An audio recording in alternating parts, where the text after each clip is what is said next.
Olá, Roseli Jimenez, aqui H Book Voice. Hoje, atendendo a um pedido de um amigo, também ele professor, o Hernani, nós comentaremos o conto A Terceira Margem do Rio, de Guimarães Rosa. Esse conto está no livro Primeiras Histórias, que é da década de 60, em 1962. Esse conto talvez seja um dos mais emblemáticos, dos mais curiosos, dos mais comentados pela crítica desse autor Guimarães Rosa.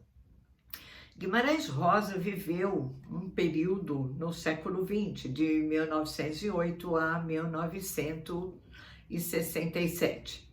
Ele era médico de Cordisburgo, Minas Gerais, então muito do seu palavreado, muito do seu texto tem essas características que poderíamos chamar regionais. No entanto, são características que dão ao texto um caráter universal. E os textos de Guimarães Rosa podem ser analisados sob vários pontos de vista, filosóficos, psíquicos, religiosos, enfim, cada um tira das suas obras alguma coisa de acordo com o ponto de vista. Bem, A Terceira Margem do Rio virou filme também na década de 90, filme de Nelson Pereira dos Santos, um filme belíssimo e que tem um ponto importante que é a canção de Milton Nascimento. Justamente para o filme, ele e Caetano Veloso interpretam essa palavra de A Terceira Margem do Rio. Bem, de que trata o conto? Em suma, uma família, pai, mãe, 3 filhos vivem à beira do rio. Supõe-se o Rio São Francisco, que corta toda a região norte de Minas Gerais, não é? E, de repente, o pai, um dia, decide mandar fazer uma canoa e, sem se despedir, sem dizer palavras, ele vai para o meio do rio. Então, daí talvez a primeira interpretação. Quando você está olhando para um rio, à direita ou à esquerda, você imagina estar em alguma margem desse rio. Portanto, não é nem a primeira margem, à direita de quem sobe, ou a segunda, à esquerda de quem desce, mas é uma terceira margem, portanto, uma terceira via, um terceiro caminho, o que dá ao conto um caráter enigmático. O que é essa terceira margem? É a morte? É um lugar de remanso, de descanso, de um sumir do cotidiano?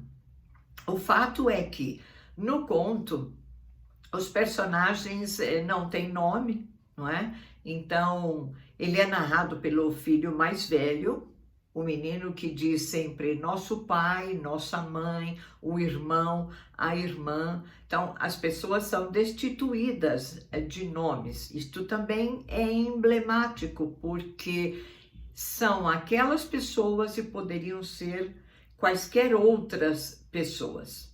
O fato é que o pai vai para essa terceira margem, ele fica naquela canoa dias e noites, com chuva, com sol, e a cada vez que é buscado, que é procurado, ele esconde-se entre juncos e lugares que ele conhece como ninguém, e ninguém sabe exatamente que vida ele tem nesta terceira margem. A princípio, de forma escondida, o filho passa a deixar alimentos, roupas, que são parcialmente consumidas, o que leva, inclusive, a pensar como ele se alimenta, como as coisas acontecem? Com o tempo, a própria mãe acaba facilitando também para que o filho leve algumas coisas para o pai. Bem, o tempo vai passando, vem policiais para ajudar na fazenda, naquele sítio em que vivem, vem o pároco da região para poder ajudar ou até ameaçar, excomungar aquele pai que não volta. E vejam o detalhe, ele não sai daquela região, portanto ele não vai embora e ele nem desce a qualquer uma das margens, à direita ou à esquerda do rio. O rio, sempre o rio enigmático. Passado o tempo, a irmã se casa, vai morar longe dali, retorna um tempo depois com um bebê que ela quer mostrar ao filho, vão todos à margem, todos chamam pelo pai, mas nada, ele nem se dá o trabalho de dizer alguma coisa ou de acenar. A filha vai embora, logo mais a mãe vai morar com essa filha, o irmão mais novo também, e fica apenas esse narrador, esse filho mais velho que o tempo todo se dedica a pensar nesse pai. Os cabelos já brancos, ele já envelhecido, toma de repente uma decisão, não é? Que seria tomar o lugar desse pai. Então ele vai para a margem com um lencinho branco, acena, chama, o pai aparece e, de repente, nesse momento em que ele assumiria o lugar do pai, ele recua, amedrontado, e ele não faz isso. E dali em diante ele diz: que homem sou eu? E o pai continua naquele rio, um rio infinito. Com o tempo, esse filho, completamente desolado pela covardia e por ausência desse pai, deixa como pedido que, em hora de sua morte, também possa ser colocado numa canoa para ficar a vagar nesse rio. O importante desse conto, afora todo o enigma dessa narrativa, é a linguagem de Guimarães Rosa. Ele, famoso por sua grande obra, Grande Sertão Veredas, nos contos, e neste em particular, há toda uma linguagem que prende o leitor, às vezes dificulta, porque é uma linguagem, como eu já disse, com características da região, com características de um lugarejo, mas ao mesmo tempo com a experimentação da linguagem. Ou seja, Guimarães Rosa vai antecipando muitas das extravagâncias, digamos assim, linguísticas da sua época, um terceiro modernismo, né? Uma terceira fase modernista, ou quase já um autor do pós-modernismo. Eu vou ler um trecho para vocês terem uma ideia. É um trechinho inicial, não é? Em que, no momento em que a mãe praticamente vê a decisão tomada por aquele pai, ela diz: você vai, ou você fica, você nunca mais volta. Vejam que você tem se, você, você. Não é? É como se um distanciamento percorresse o uso desses pronomes de uma intimidade para uma menor intimidade, para uma formalidade. Continuasse e este pronome de tratamento voltaria a vós mercê, vossa mercê, quanto mais formal e mais distante. Num outro trecho,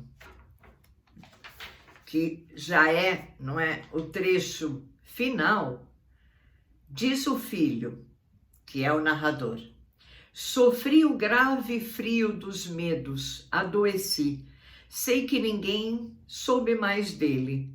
Sou homem depois desse falimento? Sou o que não foi, o que vai ficar calado, sei que agora é tarde, e temo abreviar com a vida nos rasos do mundo. Percebam a força da linguagem. não é? Seria muito pouco demais falar de Guimarães Rosa assim. Mas vejam este outro trecho ainda deste narrador. Sou homem de tristes palavras. De que era que eu tinha tanta culpa, se o meu pai sempre fazendo ausência, e o rio pondo perpétuo. Vejam só, pequenos trechos com cortes abruptos, com o que a gente chama de orações coordenadas, bastante objetivas e ao mesmo tempo poéticas, enfim, um conto que revela um Guimarães Rosa em verso, poético, pura poesia. Vale a pena. Esse aqui é o meu exemplar. Primeiras Histórias, A Terceira Margem do Rio. H-Book Voice, você pede, a gente ajuda.